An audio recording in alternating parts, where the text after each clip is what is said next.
Without Caleb Wilson, the nation is clearly and understandably riding off the heels. So what can Carolina do to get themselves back on the radar? You can make some noise this week in the ACC Tournament.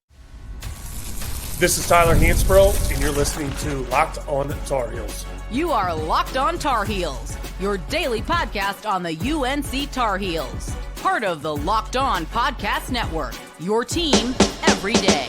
Hey there, what's up? It's Wednesday, March 11th, 2026. Welcome into the Locked On Tar Heels podcast, the only daily North Carolina show out there. I'm your host, Isaac Schade. You're joining me at the place to get your Tar Heels content every single day. It's all part of the Locked On Network, now the #1 sports podcast network out there. Thank you so much for making this your first listen or watch of the day. And I want to give a special shout out to our everydayers, all the members of the Locked On Tar Heels Discord, and our insiders as well. This episode is brought to you by Game Time. Download the Game Time app, create an account, and use code Locked On for $20 off your first purchase. Well, on the show today, we got our good buddy, Coach Bill Robinson. It's been basketball season for him, so life has been crazy and busy, and we haven't been able to record together a lot over the last couple months because that's just how life is during the season. So it's electric. It's exciting to get to be together today on the show. If you're unaware, Coach Rob is the head coach of the Milligan University Buffaloes, an NAIA school. And also a 2-decade-plus veteran of Carolina Basketball School, which is Carolina's summer basketball camp. He's written a book all about it, Carolina Basketball School history, stories and drills. I don't have my copy with me today because I forgot it at home. Coach Rob's got his like a man. If you want a copy of it, you can find it on Amazon. If you want a signed copy, you can email Coach and buy one from him directly, and that's a great way to do it. Here's what Coach and I are talking about today on the show. The Tar Heels kick off ACC tournament play tomorrow against the winner of tonight's 5, 12, or 13 game. We're recording on Tuesday before Wake and Virginia Tech play. But Coach Rob and I are going to look big picture. We're going to look like best case scenario for the ACC tournament, worst case scenario for the ACC tournament. We'll wrap the show by talking about the All-ACC awards, which came out on Monday. 3 Tar Heels honored on various teams, and Hubert Davis, interestingly, got literally 0 votes for ACC Coach of the Year. We'll look at all of that as well. By the way, as you get ready for March Madness, I'm going to have the great honor and opportunity to be part once again of Amazon Fire TV's bracket breakdown. We're going to start filming those this weekend once the bracket is revealed. And so if you have Amazon Fire TV, you can check that out. It'll be me. It'll be Butler Bulldog and NBA All-Star Gordon Hayward. It'll be 2005 Carolina National Champion Jesse Hawley. And all of it will be hosted by Kylan Mills, who's part of the Big Ten Network. Check those out. All right, Coach, I said it in the cold open, but I get it that without Caleb, most of the nation's like, well, Carolina's not going to do anything in the ACC or NCAA tournament. And so I think the question for us then, Coach, is what can they do to get themselves back on that radar?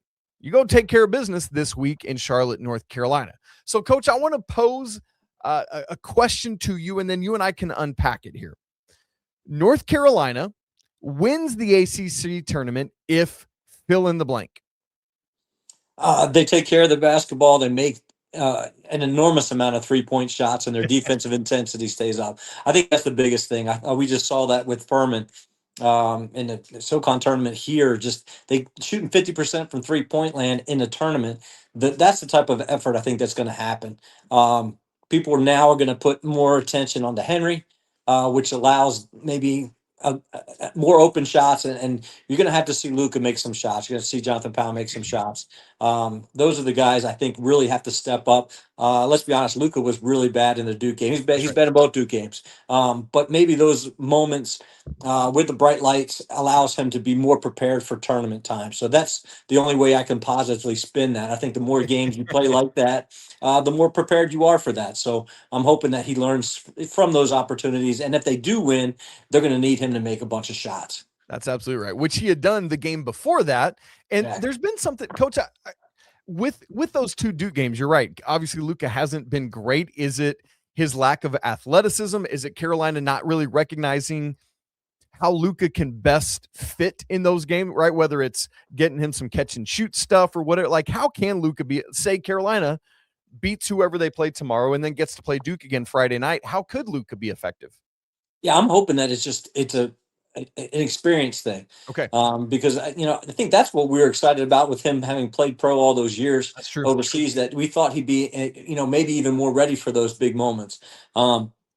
But the only way you get ready for big moments is to go through big moments, and I think that's at least an encouragement towards that. But he looked nervous. He looked, I wouldn't say scared, but he just didn't look like himself. And I think when he finds a shot or two to go down early, then all of a sudden his confidence grows and he plays better defense. He takes care of the ball better. But I think when he makes that first shot, I think that's the huge key for him.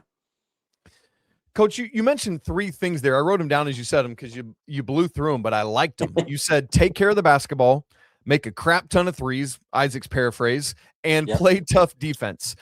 Carolina on the season, let's go back to taking care of the basketball.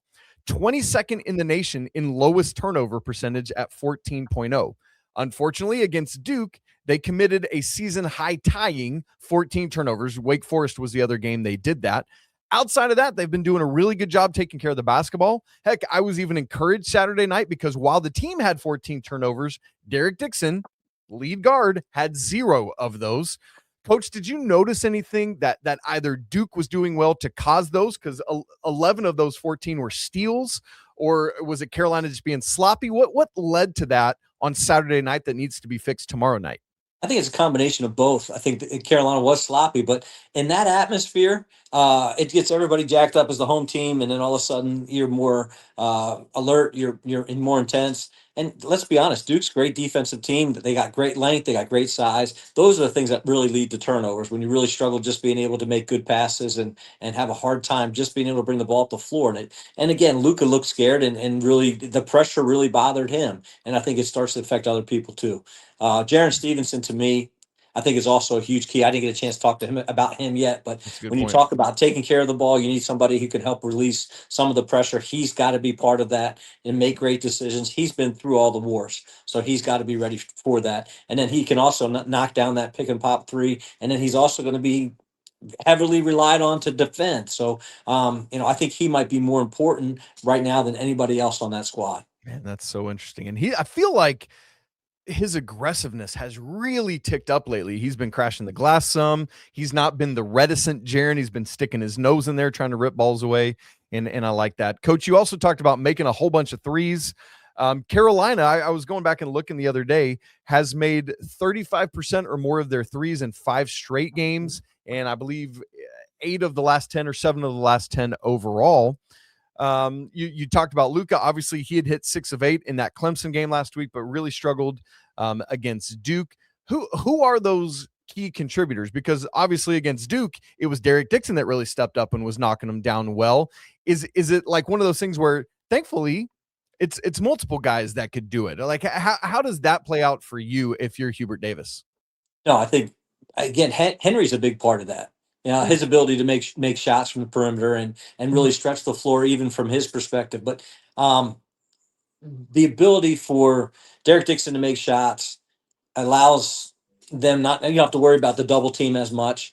Henry, ability to score inside or outside. To me, those 3 guys that we've talked about with Jarin, Derek, but Luka's got to be the guy. Either he or Jonathan Powell, one of those 2 guys has to step up and say, hey, I want to make a difference. I'm going to be the guy this day, and I'm going to make some shots and really be able to carry them. But they both have great ability to be able to do that. Which one is going to step up and say, hey, it's my time? Yeah, absolutely. And then the last thing you had talked about was the defense, right? Where Carolina has had some strong moments defensively this season. They've had some lapses, clearly and obviously. We've seen that as well. But, Coach, what is making the difference when they're at their best defensively in your mind? No, I think the intensity, the defensive intensity, and the ability to stay in front of the basketball. I think to me that's the biggest thing. Just to be able to keep people out of the paint. When people get into the paint and break it down, and then allows them to either get little dishes for layups or the kickouts to 3, those are the ones that hurt the most. And once you start rotating and teams start making the extra pass, it makes it really hard to defend. So to me, if they can just get the perimeter guys to stay in front of the ball, allow Henry to play one-on-one in the post, maybe even in Jarin just have his guys so you don't have to help. That's the big thing for me. If you can just guard your yard and stay in front of the ball, it makes everything else that much easier. To that point, And look, you're the coach, you get paid. Coach Davis is the coach. I didn't like Carolina doubling Cam Boozer the other night because he's such a capable passer, like leads Duke in assists per game. And it's like, at some level, I was like, I'd rather just let him get his good luck, Jarin, but not letting other guys get detached, because then Isaiah Evans gets hot from beyond the arc for wide open looks. And Coach, I don't know if you're aware of this, but 3 is more than 2. It's true. And it's a hard, you're talking about, one of the best players in the country, obviously. I get it. National Player of the Year, all that. Yeah, he is. And so it's hard to just sit there and back and just let him do what he does. They did adjust. They tried different things. That's right. It's one of those things where I want to get him out of his rhythm. So let's try something different. Let's not let him get comfortable. I saw Seth. Seth got him a lot. And He did. did. Okay, let's go with our very best defender against their best player, and let's just go play. So I do like that, but at the same time, he is such a great passer, and he made great decisions, and the double team just didn't work. Yeah, it didn't. And I like your point, and you often talk about this just with defenses in general, is like, honestly, I don't want to just go with one thing or the other. I'd like to not let him get into a rhythm, as you said, of expecting the double team to always come or expecting to always get the one-on-one coverage, right? And so I like that thought. All right, Coach, so let's big picture this thing then. In your, I said Carolina wins the ACC tournament but best case scenario in your mind, what's realistic? Can the Tar Heels win this thing? We now know, we learned earlier on Tuesday that unfortunately for Duke, Patrick Gungba is going to be out the entire ACC tournament. Caleb Foster did fracture his foot, and so is going to be out indefinitely. We don't know how, but obviously won't play this week in Charlotte. So Carolina will either have Clemson or the winner of Virginia Tech Wake on tomorrow night. If they get past that, it's probably Duke. And then on the other side of that is the Miami or Virginia or somebody like that. Is it realistic to cut down the net Saturday night? I think it's a long shot. I don't think necessarily realistic, but I think they have to play really, really well. And the focus right now is just be playing the very best you can with what you have at the moment. It's not a win at all costs. You wouldn't see them, playing 5 or 6 guys. They obviously want to win, but they also want to let's get everybody on the same page. I think they have to win at least one game to get some momentum going into the national tournament. To play well against Duke, to keep it within single digits, and with the injuries that Duke has, maybe get sneak a win there. Yeah. And to get to the championship game, I think would be a huge step, huge momentum going into the end of March. Actually, I want to follow up on this on the backside. On the backside, we are going to talk about flipping the script on this thing. What if the wheels fall off? What's that going to look like in the ACC tournament? What led to that? But Coach, I want to follow up on something you said, and I want to start the next segment with that. But basically asking, in some way, I almost hear you saying this is an appetizer, a warm-up for next week, which is the most important tournament. And I'd love to get your thoughts on that as a coach and how you prepare your team for that. So we'll do that coming up in just a second. I'm Clea Butler, host of Locked On Women's Basketball, and this is Mazda's Women's Basketball Snapshot, celebrating the work no highlight reel can ever capture. Number 1 ranked UConn dominated St. John's 85-49 on Sunday at Madison Square Garden, extending its winning streak to 47 games. The Huskies capped a perfect 31-0 regular season, including 20-0 in the Big East. UConn is winning by nearly 38 points per game, the 3rd largest average margin in Division I history. Since 1999 to 2000, UConn has 9 undefeated regular seasons, as many as all other programs combined, and has turned 6 of those into national championships. These moments are earned off the clock, those long before the lights ever come on. The sweat, the fakes, the doubt, the scrapes, and coming back for more every time. Mazda puts that same drive into every detail. Wins define the moment, putting in the work, that defines you. There's more to a Mazda because there's more to you. This episode is also brought to you by Game Time. The biggest stretch of the college basketball season is almost here. Buzzer beaters, bracket busters, and those unforgettable moments that everyone's talking about the next day. But being there live for something like that, man, that is bucket list stuff. The hard part, though, is always actually getting those tickets. Prices jumping up on you at checkout, long lines, whatever it is. And that's why the Game Time app is here to give the advantage back to you, the fans, with constant innovation. It's incredibly simple to use Game Time. They've got a Game Time guarantee, meaning 100% legitimate tickets delivered on time and at the best price. And here's the best part. What you see is what you pay. No extra fees, period. I also love their seat view feature, man. That is a game changer. So no stress, no guesswork, just a smooth experience from start to finish. That's exactly what you want right now in college basketball season. How about some ACC tournament tickets? On Game Time, you can get tickets for all the sessions, like today, Wednesday, the 11th, all the way through Saturday. You can get individual good grief. There are sessions for tonight's 7 p.m. session for $3. Oh my goodness. Go see a couple ball games for $3. Come on. That's insane. So take the guesswork out of buying college basketball tickets with Game Time. Download the app, create an account, and use code Locked On for $20 off your first purchase. Terms apply. Create an account and redeem code Locked On for $20 off. Download the Game Time app today. If you've been thinking about joining Locked On's brand new Everydayer Club, right now is the time as we get into the NCAA tournament. Why? Well, not only do you get ad-free shows and access to our group chat on Discord, but if you're signed up before the NCAA tournament tips off, you can get into our Everydayer Club bracket pool on Discord for a chance to win Locked On merch. And right now, you can use code MARCH to get your first month of Everydayer Club free. Check it out. That link is down in the show notes. All right, Coach, like I said, I want to get to the flip of what we just talked about. Like, what is the bad side? Carolina loses tomorrow night in their first ACC tournament game, but before we get there, you kind of alluded to something of, in a way, because of the importance of the NCAA tournament, it's like the importance of this tournament is relativized. Tyler Zeller and I talked about on yesterday's show, just this famous thing that Coach Williams kind of didn't seem to care all that much about the ACC tournament.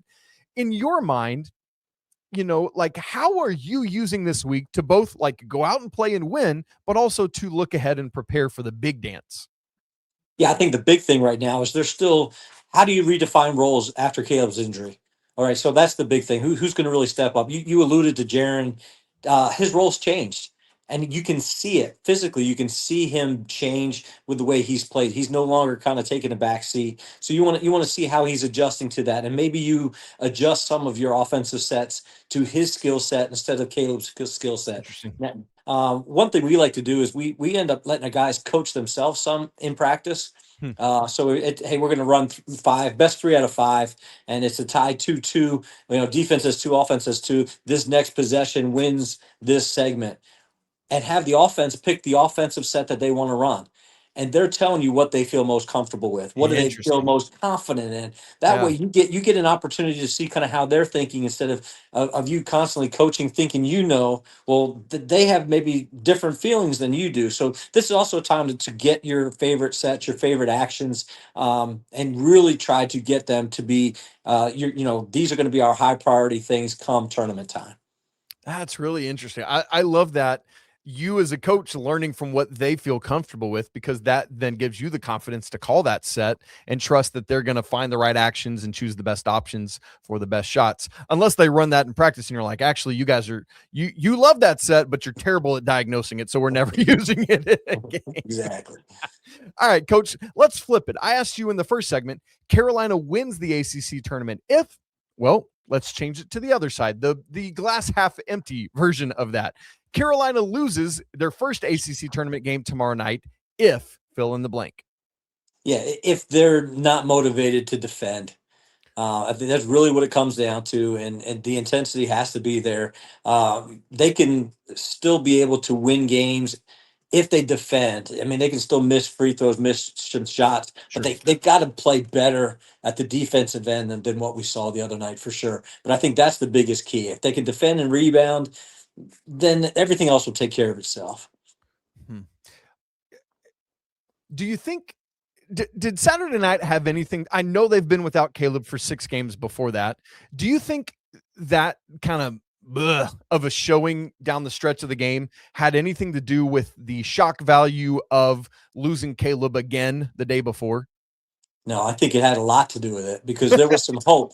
There was a lot of hope. Hey, there's a chance he could dress out. There's a chance he gets some minutes, and then all of a sudden the day before it's gone. And mentally, that's got to be really hard. It seemed to me like Seth was like, I'm just going to I want to put everybody on my back to start the game, and he played great that first 8-10 minutes. Yeah. And then all of a sudden, when the game started getting away, it seemed like everybody they didn't have the same confidence as like, hey, we can make a run, we can get back into it like we did at our place. The fact that it was on the road, the fact that they didn't have Caleb, and the fact that they just they got behind so much, they just didn't seem to have that same confidence and hope that they could actually make a run. So do you expect then, now that they've had, what was that, Saturday, Sunday, Monday, Tuesday, Wednesday to prepare? Obviously, they don't know the exact team they're playing until literally late tonight, late Wednesday night, because that the Clemson game tips off at 9, or is scheduled to tip off at 9:30 Eastern. Good grief. Like that, we will see a more confident bunch tomorrow night. That we will see a team that is the team that was 5-1 without Caleb leading up to that Duke game. Do you expect to see more of that version of the team, especially knowing the finality of tournament play? I think that's part of it, is that you now know Caleb's not coming back. All right, so there's no more talk about that. Who's going to step up? Are you going to step up? You're going to step up? You're going to step up? You look him in the eye right now and say, hey, it's your turn. You've been waiting for this. Everybody wants to be the guy until it's time to be the guy. All right, but now somebody needs to step up and be the guy, and I think it's got to be Seth. His leadership's got to turn up even more. But I think he needs to be more productive at the offensive end, and maybe he doesn't guard the best player. Maybe Jarin gets that guy. Maybe somebody else steps up in a defensive role a little bit more and allow him to maybe step up more offensively. So, Coach, if the best case scenario was Carolina winning the ACC tournament, obviously, the worst case scenario involves losing tomorrow night. I get that and I hear that. But what does the worst case scenario look like? You said not motivated to defend. Like, as you're watching tomorrow night, what happens? And like the wheels fall off, and then you're just like, all right, I guess we're a 7 seed in the big dance now. What happens? Yeah, I think you have to prepare yourself mentally as a coach to be able to deal with either one. Okay, we're going to build this team up and say, hey, we're making this great run. We're going to play great. We're going to win the tournament. Or, hey, okay, so we just had 2 really bad games in a row. One thing we can talk about is conditioning. Now we're not going to have to worry about these games leading up into the national tournament. So, hey, maybe this can be and not spin it as a good thing, but you can still find some positive in it. What happens if you have, you play in 3 games in a row and you get major minutes from your top 3 guys, and then all of a sudden you got to turn around and play a national tournament game right after that. That's hard to do. But at the same time, these guys are young college athletes. Sure. There's nothing better that they want to do right now than to play games. So the physicality is more what I'm worried about than just being tired. The bumps and the bruises and the stuff that accumulates over a season. How are those guys really doing physically right now? So there's the spin. I mean, you're losing the first round. Okay, let's forget about it. We've got to move on mentally. We have some time to get some rest, some time to get our bodies in shape, but we need to make sure that we turn this up right now. Yeah, that's a good word. And I mean, it's not the same corollary, but similar to spring training not mattering for regular season as we think about this getting ready for the baseball season, or NFL preseason not mattering for the actual season, right? Like the conference tournaments are not always great predictors of how you will fare in the national tournament. And so I think that's something healthy and important to keep in mind as we get ready for this as well. But success is never a bad thing. And so very curious to see how the Tar Heels respond. Now knowing, as you said, hey, this is it. This is us. This is what we got. Let's go make it happen. Tomorrow night, scheduled for 9:30 against, again, the winner of Clemson and whichever team comes out of that 12-13 game. Now, Coach, on Monday, the All-ACC awards were announced. Caleb Wilson on the first team. Yay. Hubert Davis, notably, 0 votes for Coach of the Year. And I get that he didn't win it, but there's some other coaches that got votes that shocking to me, Coach. I'd love to get your take on it. We'll do that coming up in just a second. Right after I tell you about Robinhood. Hey, what if sports were traded like markets? Now you can put your sports IQ to work in real time with Robinhood prediction markets.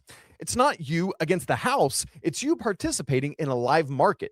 You can buy or sell your positions live all game long, and you use your sports knowledge in the moments that actually matter. Robinhood prediction markets changed the game. It's people moving the action. So when the momentum shifts, you can move with it. Like, I always knew the game, but I never had a dynamic way to apply that knowledge. And now I can actually take part live in a market powered by people. You're no longer just a spectator. Play by play, you decide. So trade every play with Robinhood, now available across the U.S. Download the Robinhood app now to begin. Futures and cleared swaps trading involves significant risk and is not appropriate for everyone. Event contracts are offered by Robinhood Derivatives, LLC, a registered futures commission merchant and swap firm. This episode is also brought to you by Indeed. Workplace chaos, deadlines stacking up, your inbox is overflowing, and the one position you still need to fill is sitting there open. And you don't have the margin to hire people or interview or whatever it is. But so when the pressure's on and you need the right hire, that's a job for Indeed Sponsored Jobs, who helps you reach the people who actually fit what you're looking for. Skills, experience, location. So you're not just hoping the right candidate stumbles across your post. Here's a stat that says it all. In the minute that I'm talking to you, companies just like yours make 27 hires on Indeed, according to their worldwide data. So if you're hiring, spend less time searching, more time actually interviewing candidates who check all your boxes. Less stress, less time, more results. When you need the right person to cut through the chaos, that's a job for Indeed Sponsored Jobs. And listeners to our show are going to get a $75 sponsored job credit to help your job get the premium status it deserves at Indeed.com/podcast. So all you got to do, go to Indeed.com/podcast right now. Support our show by saying you heard about Indeed on Locked On Tar Heels. Indeed.com/podcast. Terms and conditions apply. Need to hire? That's a job for Indeed Sponsored Jobs. The All-ACC Awards were announced on Monday afternoon after the conclusion of the regular season. Several Tar Heels made one of the teams. Caleb Wilson was the second leading vote getter in the ACC, making the first team just behind Cam Boozer. Henri Veesaar makes the second team, and Seth Trimble makes honorable mention. Coach, I want to ask you about Caleb because obviously he missed 7 of Carolina's 18 conference games, so just north of a third of them, and yet still made the first team. I'd love to get your thoughts. Do you agree with that? Like, if you were the coach of another team, would you think that was odd, or does it make sense because of how dynamic and how good he was in those 11 games he played, plus all the non-conference games? Yeah, I think 7 games is a lot, but I don't think it's too many to miss and still be able to be on the first team. He's obviously been phenomenal. He's been huge. He's set, freshman records for Carolina. When you start talking about some of the comparisons to Tyler Hansbrough and some of the other stuff that he's done as a freshman, I think the respect is there, and he's earned that respect. So I really have no problem with that. If he missed half of the games for the season, that would be a little bit different in my opinion. Yeah. And I've never looked at, I know conferences will have different thresholds. So the ACC might have some sort of stated threshold, or I don't know if they just leave it up to the voters because I'm not one of them. But I agree with you. I think it makes total sense, not only that he's on the first team, but he is the second leading vote getter behind only Cam Boozer. Also, by the way, I noticed, folks, if you're unaware, I also host Locked On's national college basketball show. A lot of the other conferences don't put out the voting numbers. So for the Big 12, for example, you don't know who was the second leading vote getter and things like that. So I'm grateful to the ACC for doing that. Interestingly enough, the ACC preseason player of the year was Darion Williams from NC State, who landed on the honorable mention list. So there's that. I think we all could have seen that coming, but fine, whatever. There's that. Now, Coach, the next thing I want to get to is the Coach of the Year vote. Now, I'm not saying Hubert Davis should have won ACC Coach of the Year. I honestly don't believe that. I think it's wise that Jon Scheyer hasn't won it in his first couple of years, and it makes sense. He had to replace his whole lineup. I mean, he's got a bunch of talented dudes on his roster, but you got to get them together and get them to play for one another. And then I also think that what both Jay Lucas and Ryan Odom have done in their first years has been impeccable. But Coach Rob, let's not miss that Hubert Davis played 16 of his team's 31 games, missing at least one of Seth, Caleb, or Henry, his top 3 leading scorers. And the fact that he gets no votes, while Florida State's Luke Laux gets some votes, Brad Brownell at Clemson got votes, and Mark Madsen all got votes, to a big fat goose egg for Hubert Davis. Is there any way that that's defensible in your mind? First of all, I don't think Hubert cares one bit. Oh, absolutely. But I do. I do. Care, yes. And you do. And it is embarrassing, with what he's done, and go 5-2 without Caleb down the stretch with games that are big conference games. And he's done a great job being able to adjust And I am tired of people criticizing him, and especially Carolina fans criticizing him. The guy knows how to coach. He knows how to X and O. He knows how to motivate, obviously.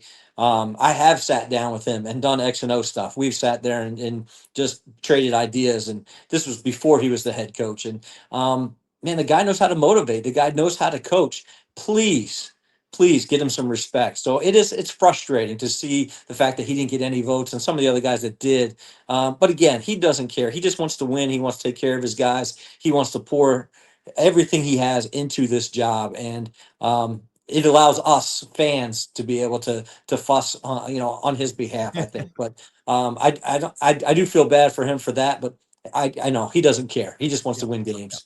That's all very well said, and part of why he should be getting votes. Right, Exactly. He's out there doing it. Now, Coach, you and I haven't gotten to talk about it, but I'm so glad you brought it up. Is like, can you just speak a little more on how impressive what he's done down the stretch? As you said, 5-2 in the final 7 games, all of which came without Caleb Wilson, in a situation where a locker room could have imploded, in a situation where the first 2 of those games, not only did you not have him, but you didn't have Henry either. Like, how difficult is that from your seat as a head coach?